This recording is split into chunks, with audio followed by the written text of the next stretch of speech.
that old fiat debt-based system is imploding, it's dying, and they're trying to transition us into a new fiat money or government central bank controlled system, which really is a full surveillance so that they have absolute control. Hello again, everyone, and welcome to another edition of Silver Bullion Television, SBTV. I'm your host, Patrick Vieira, part of the outreach team of Silver Bullion here in Singapore, where we want to help you truly secure your wealth. Lynette Zang joins us today. Lynette is the founder and CEO of LynetteZang.com. Lynette has been in the markets since 1964. She has been a banker, a stockbroker, and has studied world currencies and their life cycles since 1987. Her motto is food, water, energy, security, community, barterability, and wealth preservation. And we're delighted to have Lynette join us once again today. It's time to saddle up and silver up for Lynette Zang. Lynette, welcome back to SBTV. How are you doing? I'm doing great, Patrick, and it's so good to be back. It's been way too long. Glad to have you back, Lynette. First things first, how are you and what have you been up to? Well, I am actually wonderful and really excited because I branched off on my own after 22 years at another company. And now I get to do exactly what I think is the right thing to do. And we're going global.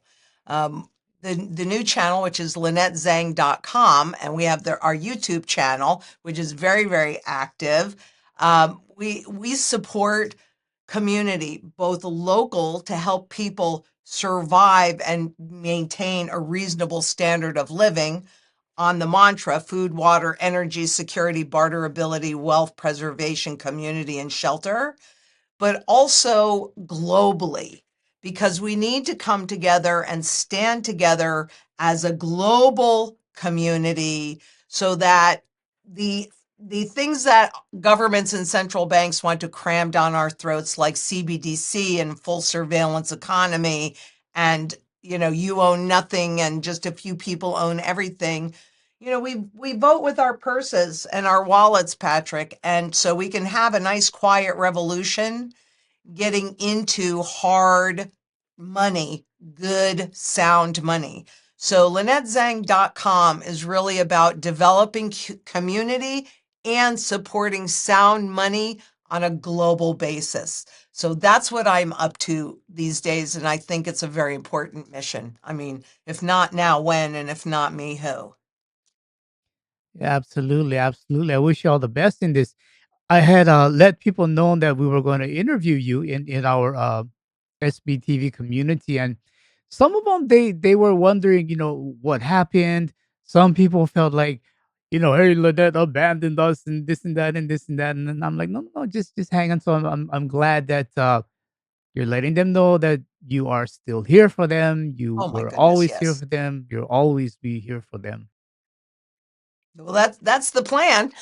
So yes, I mean, there is something to being 69 years old and having lived through what I've lived through. And, I mean, there's really just no substitute for personal experience because you know what it looks like, what it smells like, what it tastes like. And in 1987, well, I became a stockbroker in 1986, and that was the start of globalization. In 1987, I stumbled across non-dollar denominated bonds, which are just bonds that are issued in different currencies. But that started my study on currencies. Had I not had those opportunities, I would not know what is really going on today, which is that old fiat debt-based system is imploding, it's dying, and they're trying to transition us into a new fiat money or government central bank controlled system, which really is a full surveillance so that they have absolute control over what you do, where you do it. I mean, they don't like your politics, boom, they push a button and you're cut out of the system, right? We saw that in Canada, and they weren't even into the CBDCs yet. So I think it's really important to become your own central banker and make sure that you have money that is 100% outside of the digital system. I think that's critical. Right, absolutely agree. We'll get into all of these things in just a bit, but first I gotta ask, Lynette, you are in so many spaces and taking in terabytes of information daily. How do you sift through the weeds and quiet the noise to make some of the best assessments out there to give us information that makes sense? Oh, wow. I'm really honored that you said that. I mean, I, I can't sit here and say that that I'm very, very balanced.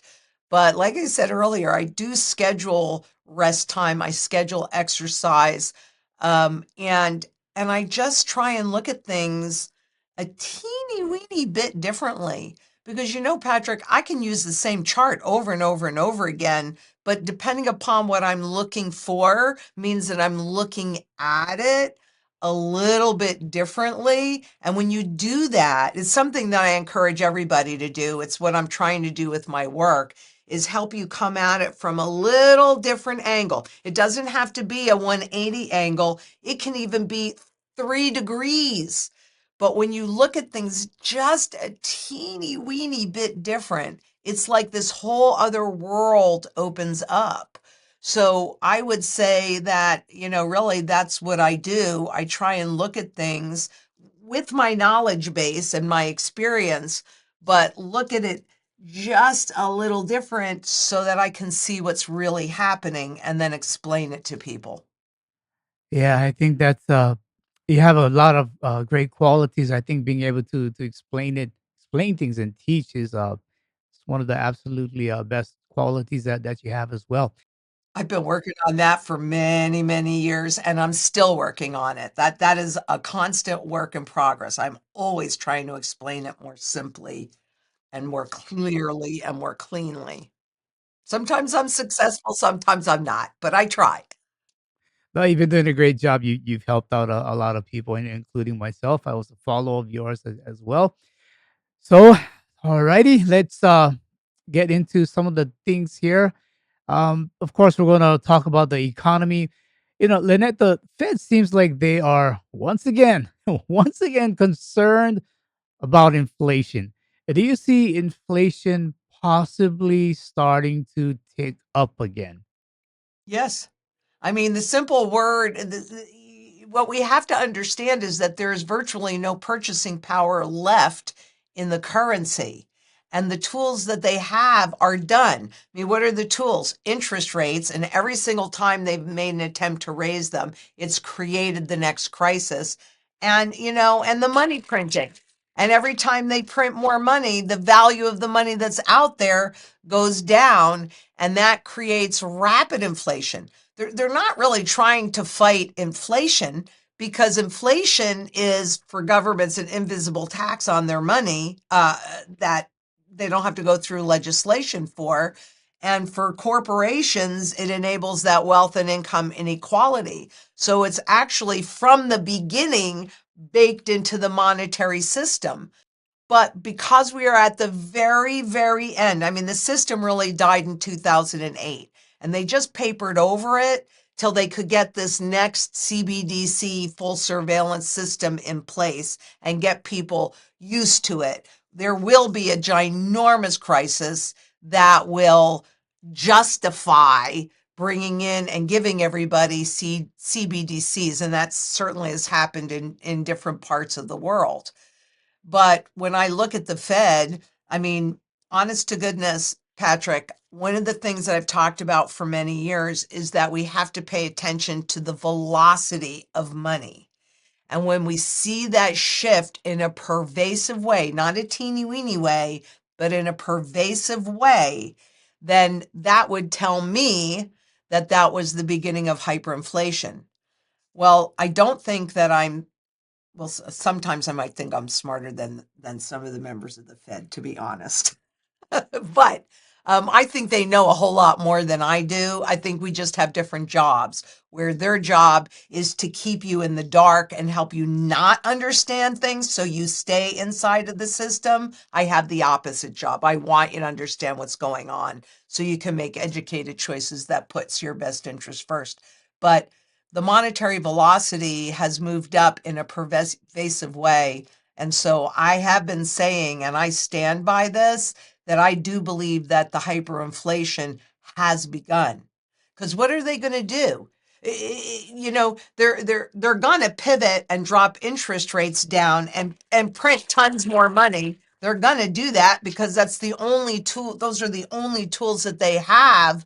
But what's that going to do to the speed of the inflation, as well as the rate of the inflation? I mean, Janet Yellen said, oh, the public just doesn't understand how to interpret these inflation numbers. I mean, yes, they do. When gas has gone up 40% and food has gone up 40%, and they're trying to keep their family intact with a roof over their heads and food in their bellies. Yes, they do. And that's the problem for the elites. Because the faster the inflation, the more obvious it is and the more distrust or loss of confidence there is in those that are in control. And that's what we're seeing. That's what we're seeing on a global basis, not just the US. So, yeah, I mean, the Fed is concerned about the speed of the inflation going back up, but it's all subterfuge anyway, because if they don't like the way numbers look, they just change what they put in. Hedonics, right? Steak is too expensive, they put in chicken. Chicken's too expensive, they put in hamburgers. Hamburgers too expensive, they put in hot dogs, right? So they just hide the truth, and a lot of people will buy it. But when you look at your personal experience, and yes, have you gotten pay raises? Well, yeah, a lot of people have gotten pay raises. Do they keep pace with the level of price increases? No, they do not. No, they do not. And so people realize If that. you're enjoying this interview with Lynette Zang and I, please consider subscribing to our YouTube channel. And if you're looking for price exposure to silver and gold while being fully backed by physical silver and gold with some of the lowest prices and premiums around, I'd like to invite you to take a look at Silver Bullion's product Stargrams. Go to www.silverbullion.com.sg, go to the Precious Metals tab, and click on Stargram. You said something interesting with that velocity of money. I have not looked at the chart in a while, but I do remember it was on an uptick and then it started having a bit of a tail. I'm not sure which direction that tail went, but let's say we do see that velocity of money pick up again. What then happens? Are we going to see people lose jobs to try and bring that spending, that speed of spending down again? We're already seeing an uptick in job loss. And there was just a headline that came across with the people that are working remotely. And for a while, they had a lot of leverage. They didn't want to come back to the office. But now, with all the job cuts, that kind of changes the tune again. So, yeah, we are going to see a lot of job cuts. And they certainly do use that excuse because, after all, it's people spending money that creates the inflation. Certainly not all of this free money that the Fed has handed out over 15 years at zero interest rates. And now they're underwater. Even all of the banks, including the central banks, are underwater with all of that debt and those bonds. But yeah, the uptake of the monetary velocity went up a little bit and it came back down a little bit, but now it's actually going almost parabolic, not quite.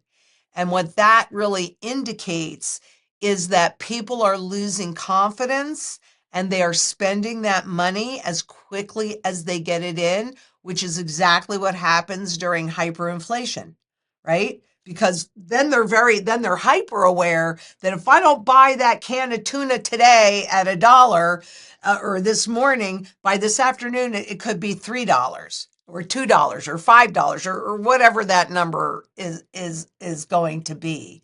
So yeah, I mean the monetary velocity, the speed at which money changes hands, peaked in 97, and it's been dropping pretty significantly ever since then. It was slower, worse than it was, and that happened back in 2013, worse than it was during the Great Depression back in 33, and then it only got worse than that. But now there is an uptick, and it is a pervasive. I'm fully prepared to put my technical neck on the line. I've been doing this my whole life on some level, and I'm telling you, there is no doubt in my mind but that we are at the very beginning stages of that hyperinflation, and with the central banks between a rock and a hard place, right? The rock is that on a global basis, inflation is too noticeable for their populations, right? It's not that it ever goes away. They just want it slow enough that they get what they want and you don't make any changes, you don't notice. But so on a global basis, people are losing confidence. Look at the farmers, right? All across the world, not just in Europe, but all across the world. Look at the rise of the populist movement again, all across the world. And this year, I don't hold me to this, but I think I'm pretty close. I believe that 52% of the countries in the world are voting this year. Oh. Right. I mean this is really, we are at a huge pivotal point. So what do the central banks do when we go into official recession? For many people, they're still in recession from 2008, but they drop interest rates. So what happens if they do that? They drop interest rates and print money. It's going to speed the inflation up. So they're between a rock and a hard place. They keep the interest rates high. It has popped the debt bubble, and that is just imploding. And with all of the debt that needs to be rolled over into these higher interest rates, bankruptcy rates are going up substantially. Where the banks used to carry corporations, those zombie corporations that for at least 3 years, could not make all their interest payments, let alone the principal payments. The banks did not want this to show up on their books, so they just loaned them the money to pay the interest payments, and they just kept compounding that debt. Well, that bubble has popped. It's not something I'm waiting for. It's something that's already happened. And the longer these central banks keep interest rates up, the worse that issue is going to get. Financial crisis, the level of debt and deficits, the level of credit card spend, the level of bankruptcies rising, whether it's government, corporate, or individual. I mean, yeah, here's the answer.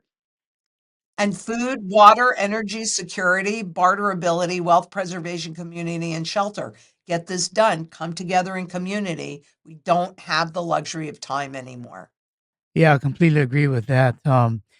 Just to add in with a few things that you said, with the inflation and you mentioned food, we're seeing some pretty high prices for rice of all things here in Asia. I know Philippines, Indonesia, Malaysia, they're having a really good bout with inflation on rice. So it is, or it does also spread to this part of the world. And you mentioned the banks, and you mentioned the low rates, and the lower rates before. And what had happened at the time was, we did see a lot of commercial properties being bought up, and with that, C-19 came in, and people started working from home, and they didn't work in the office. And that I'm hearing now that in LA and San Francisco, there's a lot of commercial properties that the banks, they're starting to go under. There's no tenants, or they can't get any return from it.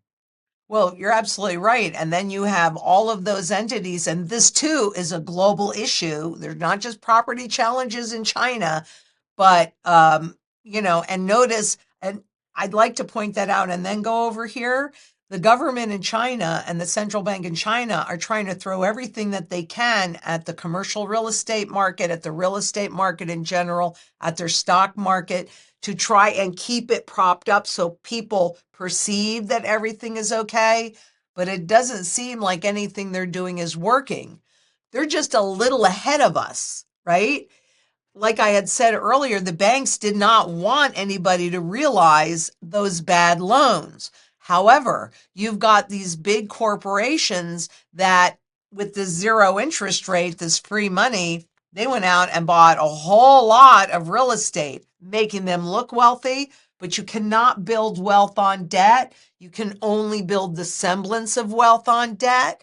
And to your point, with these empty offices, they aren't leasing them out. And so these entities like BlackRock, Blackstone, lots of others are just turning in the keys. And so now it's just starting to get revealed about the property market values in commercial real estate. You mentioned San Francisco. I just saw some data on it that the real estate that is coming on the market is selling at 40% below what it sold for just a few years ago. And some people think, what a bargain! It's not time yet. Okay. It's not time yet.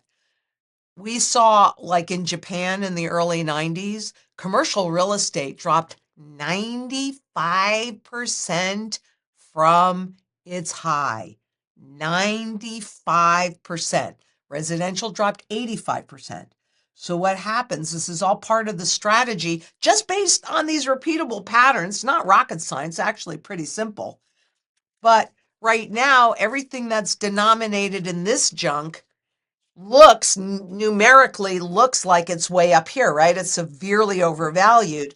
Whereas gold, a rise in gold price is an indication of a failing currency. So gold is being suppressed on the spot contract market. So if there's any contracts tied to it, it's being suppressed. This is going to flip flop as that confidence in the governments, in the currency, in the system goes away. This is going to flip flop. And when all confidence is lost, then they're going to revalue, do an overnight currency revaluation like we just saw. I think it was in Argentina, 50% overnight. And that's going to flip flop. So these properties that are now severely overvalued will become severely undervalued, while gold that right now is severely to the market undervalued will start to move toward its true fundamental value. You own gold, you hold your purchasing power. When we see what's called a cup formation, which is an accumulation pattern, it looks like the bottom of a cup. It's not perfectly straight, it'll bounce. But once we see that, that's when you take some of your gold holdings and convert it into those income producing undervalued assets. And just by understanding the patterns, that's why I talk about patterns so much, because you don't have to fully understand the patterns. You just have to recognize the patterns and what they mean, right? So there are opportunities inside a crisis, but we got a huge, not just commercial real estate. I mean, I can't tell you what's going to trigger the entire global implosion of the money supply. My bet is that it's the derivatives against the U.S. Treasury, the 10-year Treasury, since that is what underpins, is the foundation of the global financial markets. And those have been showing liquidity strains since 2015. And that ain't getting better because it's a trader's market.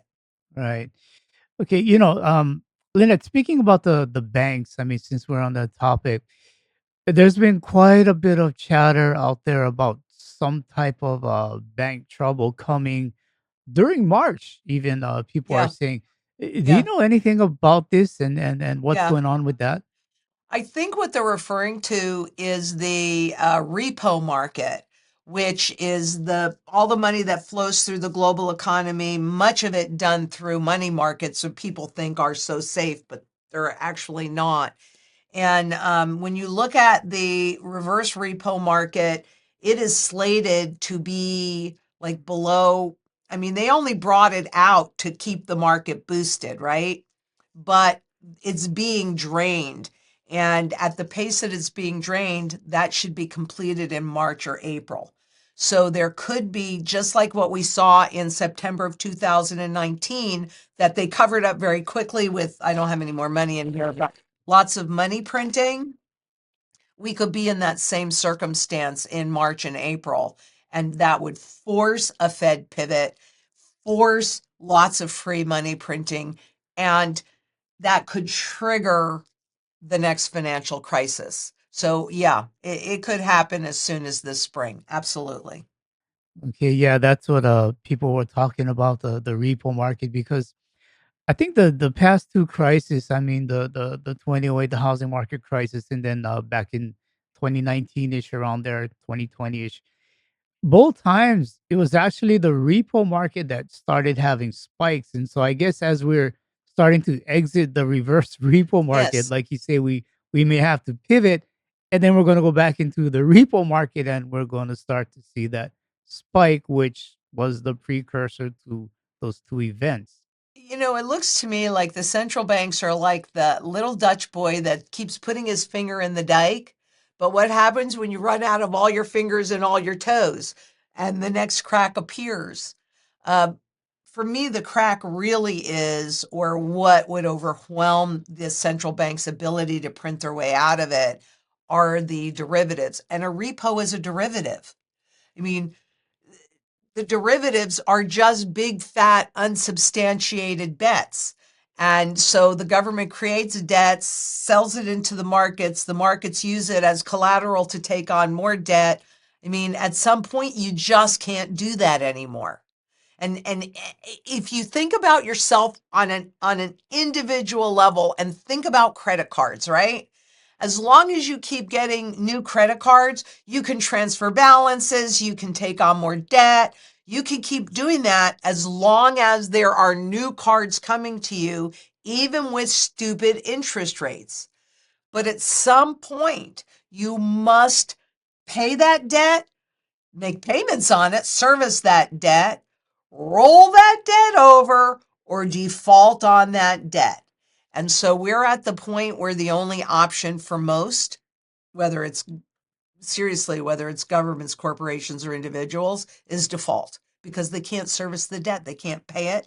And yeah, they have the printing machine, but central banks on a global basis are having to buy back their own government's debt. That's what a third world country does, but now that's become the global norm. We're at the end game. That's why I say that. Okay. With all these things going on, and I think surely everyone knows that this debt is never going to be repaid. Do you think, because of these things, we may be in some sort of a controlled economic crash? Because a lot of things going on politically, monetarily, fiscally, they simply don't make sense for uplifting and for the betterment of a country and its people. Right. And I know that that's what they're attempting to engineer. I am not I am not sure. I don't think they'll be able to pull it off because I think that, right now, going back to the derivatives, it's this small group of banks that create these derivatives. They also determine whether or not there is a derivative default. And so all we see is the teeny weeny tip of the iceberg, the teeny weeny tip. But what's really happening, and it has to happen since interest rate derivatives were the largest classification of derivatives, that there are bombs going off right and left, but it's below the surface that we can't see until that explosion becomes so big that they can't hide it anymore Right. or until they're ready to let it go. I mean, that's the other piece. Have they transferred enough wealth from the public, from the many to the few to make supporting that no longer worth it? Because that's what this whole thing is about anyway. It's wealth transfer and it's risk transfer. It's what it's always about. Right, right. Totally agree with that. And you mentioned, of course, the central bank digital currencies. Your best estimation, do you think these things will be fully implemented before really things get out of control? Or do you think it's really going to get out of control first and then where they're going to, come out with this solution to the problem that they created themselves. Exactly. No, they won't be able to get it done before because too many people are distrustful. When you're freaked out, when you're scared enough, and then they go, well, guess what? Y'all have a Fed Now account. You already have an account. And look at this. We're pushing a button. Don't worry about it. Here's all this money for you to go and spend. The key is going to be whether or not people will then deposit new money, like say money that they're earning or they get from somewhere else into those CBDCs. And a number of countries have made that attempt and have found that that's a lot more challenging than they thought that it would be. But I do believe that the crisis is going to usher in that period of time. But that crisis does not necessarily mean when they usher that in that that's the way it has to be. Because again, I cannot encourage this too much. You vote with your wallets and your purses. So if you take and hold sound money, then and you have security in food, water, energy, security itself, barterability, wealth preservation. You are surrounded by a community that supports you and you have shelter, then they can't dictate to you, can they? Because if they want you to do something, you have the ability to say, mm-mm, no, mm-mm. Yeah, I think community is very important. It's going to be even more important. You mentioned your mantra, and you also mentioned sound money. What role do you think, let's say, precious metals are going to play, or how are they going to fit into the upcoming future ahead? And once CBDCs are issued to us, will precious metals still have a role to play? Well, precious metals, I mean, what gold is as the primary currency metal is really the glue that holds everything together. So if you have sound money, then they meaning central banks and governments, they can't rob you as easily. Because in some countries like India, when they had when they demonetized like what 82 or 85% of their money, they did actually go knocking on doors collecting gold. India is more of a gold focused community because they've experienced the devaluation, the rapid devaluation. But the answer is gold will always play a role as long as governments and central banks are dependent upon confidence. A really interesting example and one that I'm watching super closely right now is the experiment in Zimbabwe. Because the Zimbabwean dollar, in all of its iterations, its many iterations, they've been dealing with hyperinflation and that loss of confidence since 2006. So about a year and a half-ish ago, they came out with a 1 ounce gold coin. Well, who can afford that? Just the elites can afford that. And they said it's to protect your purchasing power. Yeah, that is true. But then they've come out with a gold backed CBDC because they're trying to get the trust of the public. And interestingly enough, that hasn't really worked. Why hasn't it worked? Because you cannot convert that CBDC into the underlying gold. So until you can actually convert it, it ain't real. And they can do anything they want, and there's no way for you to prove it. And so, what we're discovering in watching this event unfold is that unless it's convertible, it's still not going to work. And don't be fooled by it. Don't be fooled by them bringing out the CBDCs and saying this is going to help us because they will promise there will be no more inflation. And if you're living through hyperinflation and an entity like, oh, I don't know, Hitler, let's say, says there won't be any more inflation, a lot of the people will just kind of grab onto that. But They have to read the documentation because what that means is that the central bank will have their finger on the economic button, their words, not mine, 24/7. And there won't be inflation, there will be massive deflation because they've already inflated away all the purchasing power officially. Officially. Now they have to attack principle, which is exactly what negative rates are about. And what they say is once we have a CBDC, there are no, first of all, they say negative rates are a choice. Oh, okay, I'm going to work my butt off, save up all of this money, and then give it to you and say, yeah, you don't have to give me back what I gave you plus interest. It's okay if you give me less back because that makes me feel so safe. I mean, who would you do that for other than your children? I mean, seriously, seriously. But if it's in full control by the central bank and all of your wealth is held inside the system, you will have no choice. And if they don't like your politics, they can cut you off. If you disagree with them, they can cut you off in any way. But if you have all of those mantra pieces and they're held together by sound money, you have freedom, you have choices, you have economic opportunities, you have everything. And if you come together in community and we're all doing it together, guess what? There are more of us than there are of them. We can say no.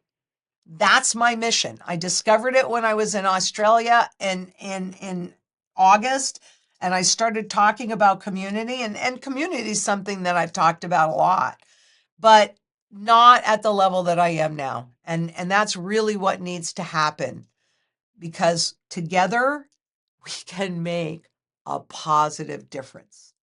Amen to that. Completely agree. I think that might be a good place to end it. I mean, on a positive note, rarely do I get anybody saying anything positive. So I love this one.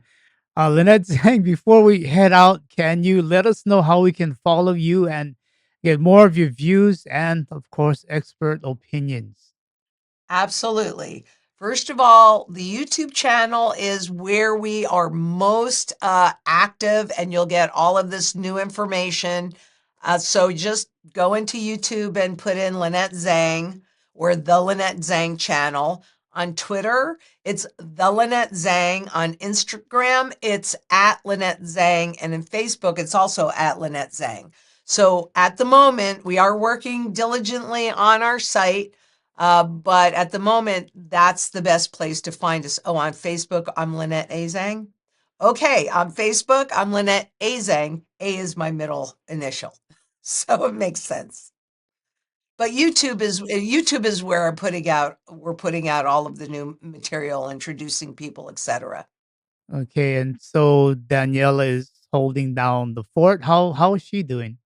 Well, I haven't spoken to her in just a little while, but I do want people to know that Daniela and I love each other, right? I have the absolute utmost respect for her. We are both mothers of twins, and that immediately creates a bond that people that are not mothers of twins don't necessarily understand, but it brings us very close. And I definitely want people to understand how much I love Daniela because I do. All right, and I tell you what, we all certainly love you and what you're doing out there. Really appreciate that. So, Lynette, I want to again thank you for your time and I'd like to check back in with you in maybe a month or two and see how things are unfolding for you.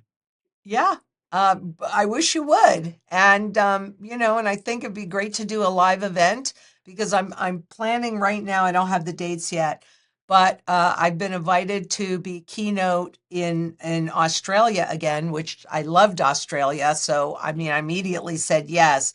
But I think this time we need to stop by Singapore, and I'd love to see the vault that's going on there. And I'd also like to spend time with you and be able to do this live and meet your beautiful wife. And yeah, that would be great. Absolutely would love that. But Lynette, until then, make sure you take care of yourself. And again, thank you for all you do. And let's just see how things unfold. My pleasure. That was Lynette Zang sharing her views on the economy and precious metals. To see more of her views, please go to www.lynettezang.com. If you like this video, please subscribe, share, and give us a thumbs up. All are greatly appreciated. Audio-only versions of this interview can be found on iTunes and Spotify.